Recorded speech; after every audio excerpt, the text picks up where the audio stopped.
Salam alaikum, merci beaucoup. Je vais donner maintenant la parole en guise de remerciement au coordinateur principal de la journée Cheikh Ahmadou Bamba de Paris, Serine Djibril Thioune. Bismillah.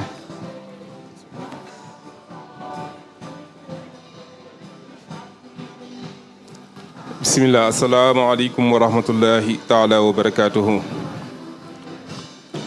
Au nom du comité d'organisation de la journée de Cheikh Ahmadou Bamba de Paris, nous vous souhaitons à toutes et à tous la bienvenue.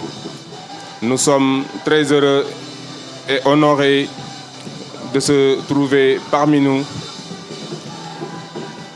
vous, en ce jour si particulier, afin de célébrer la mémoire d'une personne très particulière du nom de Cheikh Ahmadou Bamba. En ce 19 juillet 2025, qui constitue une date que personne parmi nous n'oubliera.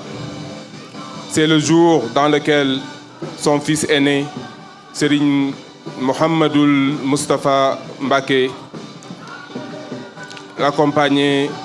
accompagné de ses plus proches dignitaires, amenèrent la défunte dépouille du grand cheikh de sa dernière demeure où il fut découvert vers Touba. Il repose jusqu'à ce jour à l'intérieur de la grande mosquée de Touba.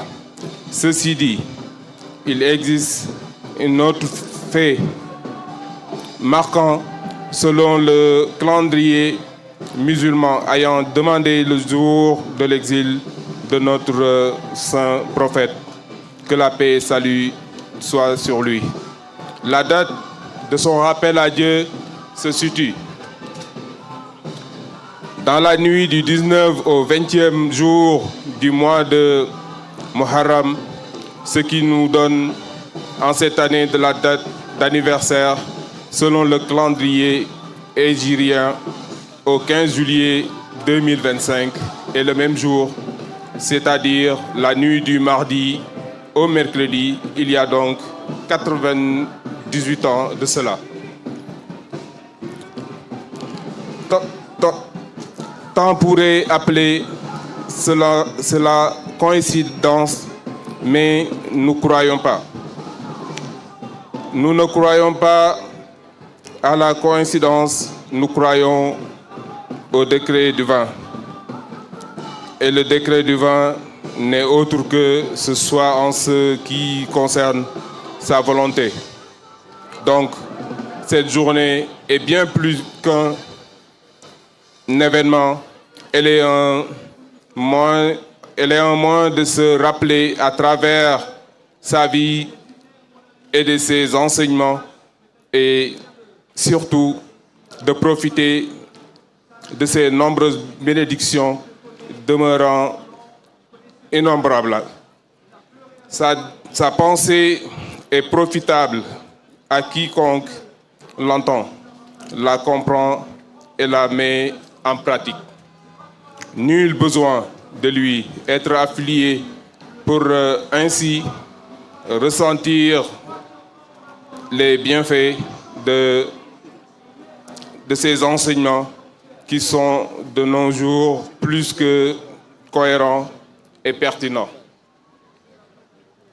Il n'a cessé d'œuvrer pour la cohésion et l'unité à travers tous les peuples et en les réunissant sous la bannière de l'unicité et celui qui le créa et qui jusqu'à aujourd'hui consolide son mystère. Nous ne pourrons pas l'expliquer avec ces mots, la réalité et sa personne.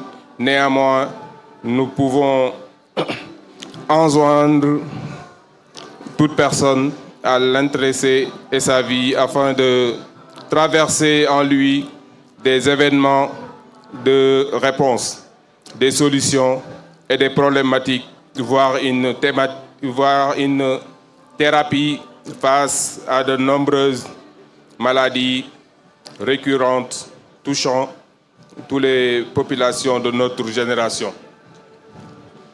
Il est certain que celui qui s'intéresse à sa vie sera édifié par son sens du pardon, par le respect de son prochain, par sa piété, par sa modestie et pour son sens du sacrifice, sans parler de sa détermination et de son d'amour pour sa religion, pour son Créateur ainsi que pour son bien-aimé prophète, que la paix et salut soient sur lui. Nous vous invitons à étudier sa vie ainsi que ses enseignements afin que vous puissiez trouver un profit dans vos propos, dans vos propres vies. Donc ça c'est le message que je voulais passer au nom du comité de l'organisation de la journée Cheikh Ahmadou Bamba. Et nous voulons profiter à cette occasion pour remercier l'ensemble des petits-fils de Serigne Touba qui sont ici présents pour nous honorer à cette belle journée. Nous allons commencer par Seigne Abdoulaziz Mbacké Madialis et l'ensemble de sa délégation. Nous remercions Serigne Abdoul Woudoud Mbacké, nous remercions Serigne Mohamedou Mbacké, Serigne Hamidou Mbacké, Serigne Mame Thierno Silla Mbacké, Serigne Sam Cheikh Ibrahima Dieng, Sokhna Diariyatou Mbacké, Serigne Alioune Mbacké, Serigne Abo Mourtada Fallilou Mbacké, Serigne Amidoune Mbacké, Serigne Abdou Aziz. Nous remercions aussi le représentant, le conseiller en communication de l'ambassadeur du Sénégal en France, qui est ici présent pour nous honorer à cette belle journée, en l'occurrence Serigne Ousmane Noël Mbaye. Nous remercions aussi honorable député Pape Djibi Fall, qui est venu aussi assister et fêter cette belle journée avec nous. Donc, en tant que talibé, mais aussi en tant que représentant du peuple. Nous remercions l'ensemble des fédérations et des daïras de la France. Nous remercions aussi l'association Serigne Fallou Fall, l'association LAMP, dirigée par Serigne Cheikh Khady Fall. Nous remercions Serigne Babacar Sall, à qui on a donné confiance et qui a fait un acte très noble tout en faisant tout ce qui est administration au nom de la journée Cheikh Ahmadou Bamba. Nous nous remercions énormément. Nous remercions aussi l'ensemble des fédérations et daïras de France. Nous pouvons citer Hizb ut-Tarqiyyah qui sont ici là, par le biais de Serigne Malick Aïssi, qui est le représentant de la direction générale de Hizb ut-Tarqiyyah, donc qui est venu avec l'ensemble des talibés de Hizb ut-Tarqiyyah pour honorer cette belle journée par l'accord de Serigne Youssou Diop. Alhamdulillah. Nous remercions la daïra Djalibatul Mararib, nous remercions Jawartullah, nous remercions la daïra Al-Hijra et la daïra des femmes de Diaratullah. Donc nous remercions aussi l'ensemble des associations sociales qui se trouvent ici en France et qui servent le Sénégal. Nous remercions l'ensemble des fidèles qui sont venus nombreux pour adorer Allah, mais aussi pour œuvrer pour Serigne Touba. Nous remercions tous. Assalamu alaikum wa rahmatullahi ta'ala wa barakatuhu.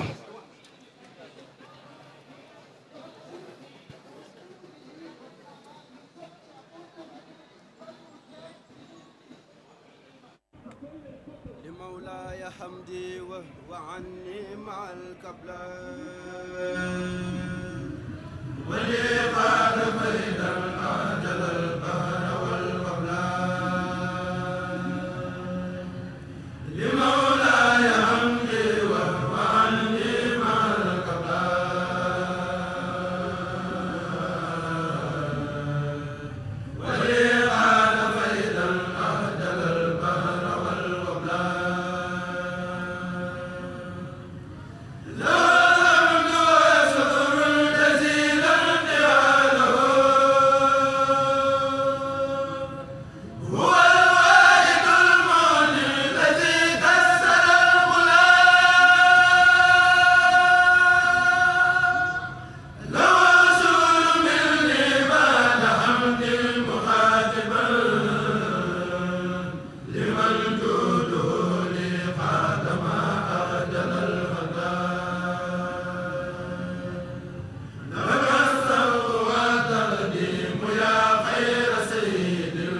Oui, assalamu alaikum.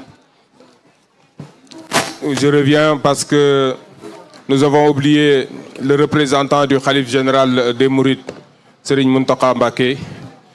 Yal na Yàlla yokk leeram te taas ñu barkeem. Ñu ngi ziyaare ak ndokkeel ak santaat bu baax a baax Serigne Abo ibnu Serigne Mountakha Mbacké mi nga xam ni moo jëmmal bés bi ma waroon ko njëkk a tudd te fàtte ko kon ñu ngi koy sant bu baax a baax Mbacké di ko jox wàccuwaayam bu baax. Donc je voudrais dire nous remercions Serigne Abo ibnu Serigne Mountakha Mbacké, le Khalife général des Mourides, qui est ici présent pour représenter le Khalife ici en France. Donc c'est un honneur pour nous et nous demandons ses bénédictions. Inch'Allah, qu'Allah lui donne longue vie pour qu'il puisse sillonner le monde et divulguer les messages de Serigne Touba.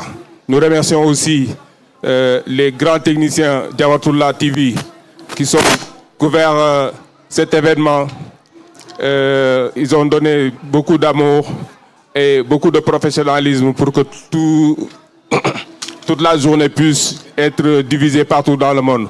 Nous leur remercions infiniment. Je remercie aussi toutes les femmes qui sont engagées gratuitement pour nous faire des manger, juste pour œuvrer pour Serigne Touba. Nous les remercions tous. Nous remercions l'ensemble des comités de l'organisation de cette journée, Inch'Allah, à travers mon nom. Assalamu alaikum wa rahmatullahi ta'ala wa barakatuhu.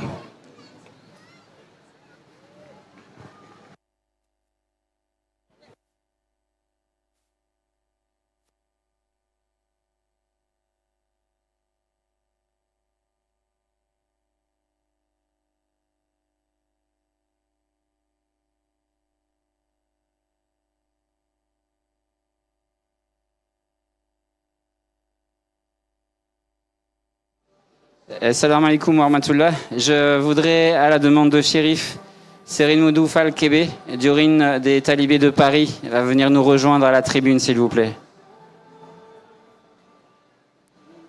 Serigne Modou Fall Kébé, bismillah.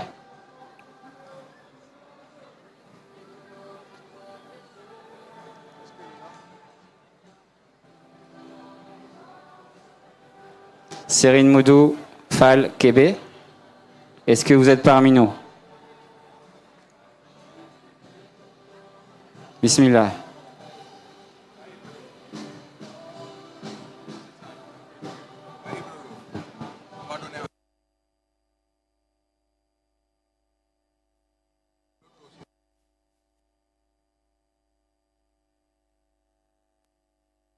Salam alaikum.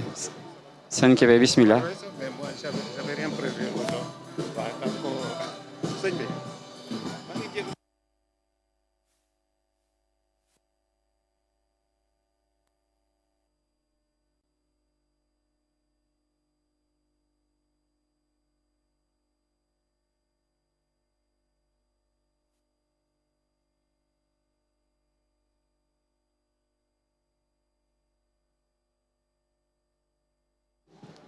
Serine Ibrahim Allo, bismillah.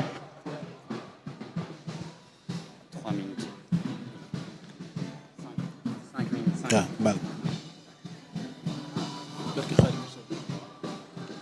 أعوذ بالله من الشيطان الرجيم بسم الله الرحمن الرحيم اللهم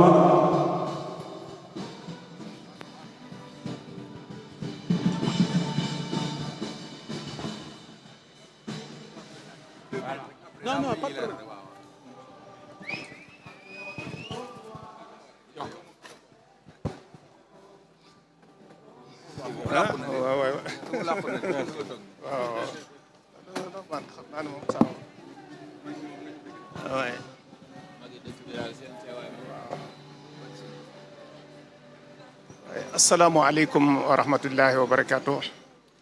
Chers frères et sœurs, je salue tout le monde et je vous remercie infiniment. C'est un jour vraiment très important et surtout si on regarde aujourd'hui la place qui est très importante ici et donc c'est Serigne Touba aussi qui a ciblé cette place et qui a choisi aussi Serigne Al-Waliou Dieng qui est devant nous. Comme j'avais dit l'année dernière, nous sommes derrière lui. Moi, je pense qu'aujourd'hui, tout ce qu'il fallait dire est déjà fait. Parce qu'il y a notre jawriñ, Serigne Khadim Gueye, vraiment qui a dit tout ce qu'il fallait dire. Donc aujourd'hui, moi, c'est très difficile de parler.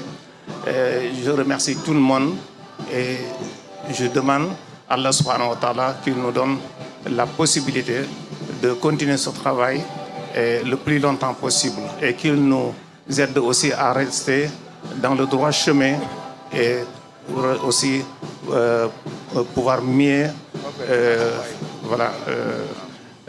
suivre les enseignements de Serigne Touba. Merci beaucoup. Excusez-moi. Ouais. Quelle est la portée Quelle sera la portée?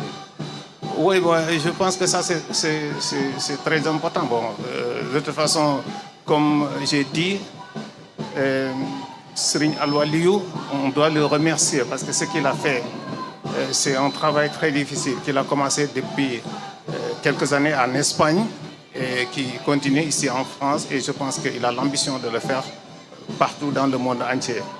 Donc, voilà, moi, j'avais rien préparé aujourd'hui pour parler. Je suis un peu... Oui, donc voilà. Serigne Al-Waliou aussi remercie tout le monde, surtout les dirigeants des daïra. Donc voilà, quoi, merci beaucoup. Oui. Excusez-moi.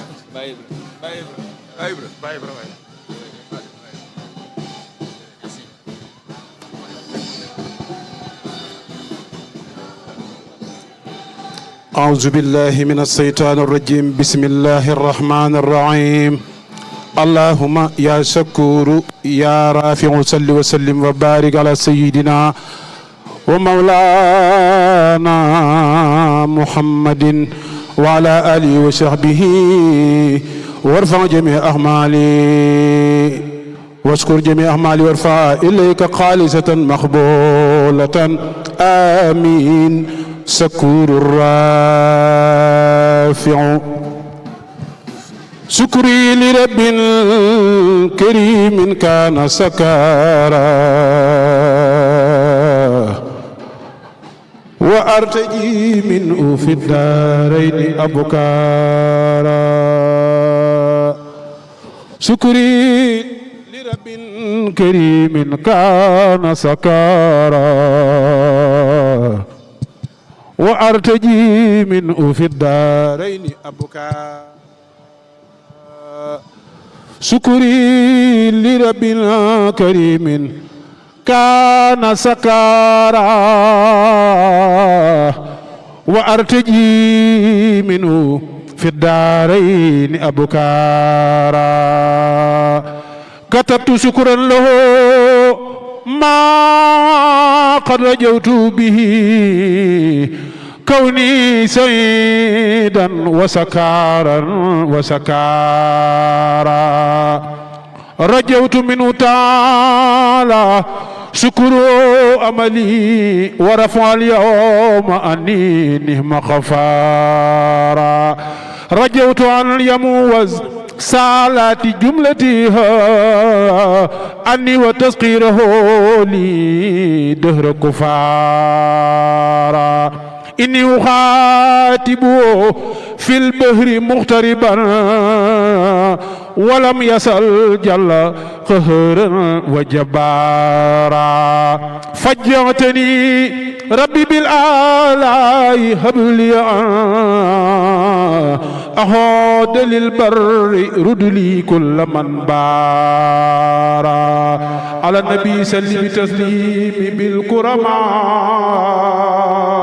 وارفع وسدني بعد الرفيق بكارا ولم كما لم تكن تعلم وصل إلى من الحق المبين لي قدم وما ليس يبين علم المكان قبل الخلق من كان لي بالكرم والتلق لم ينسادي جالب النيران أو جالب الآلين في الخسران لم ينهني درر نار الدنيا واغتسل الباقي بخير سنيا ملكني ما لم يبيعني وقاد لبقائه بالمن كرامتي كتاب من رفعني به إلى الجنان مصنفني ما مماتا خدنا النفوسا ولسواي ساقوا تنفيسا إلى سوى النهو تياء الموت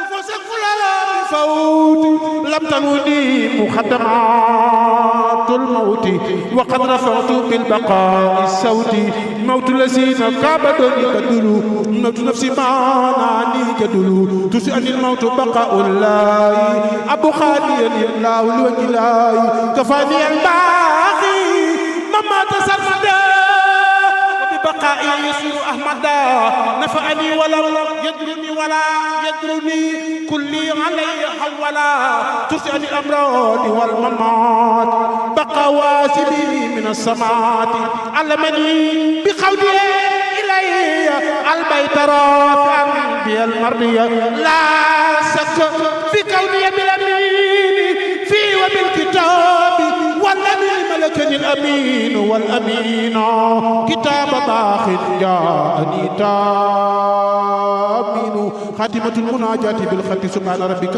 رب العزة عما يصفون وسلام على المرسلين والحمد لله رب العالمين أدي برم توبا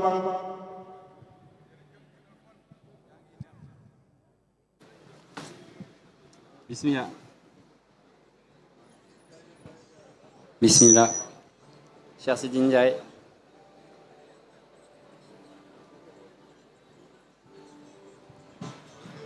dama bëgg a yëkkati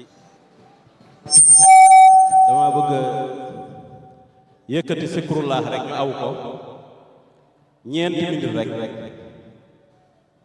borom baax la ilaha illallah la ilaha illallah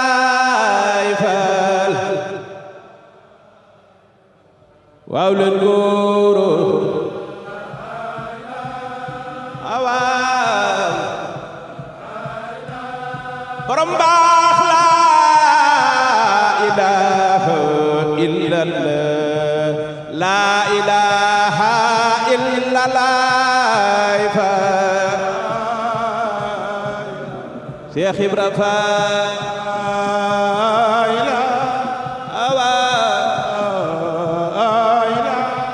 borom baax la ilaha illallah la ilaha illallah Fall ku soppu Cheikh Ibra Fall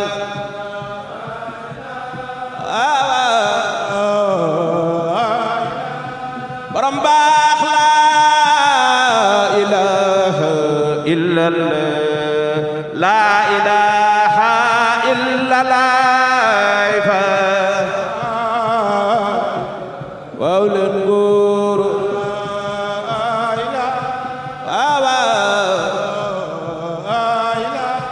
borom baax la ilaha illallah la ilaha illallah waaw leen góor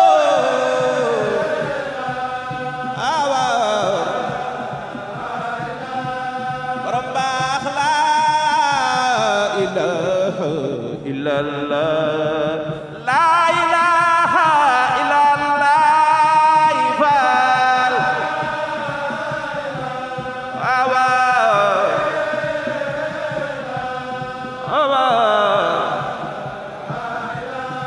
borom baax la ilaha illallah la ilaha illallah Fall alen góoro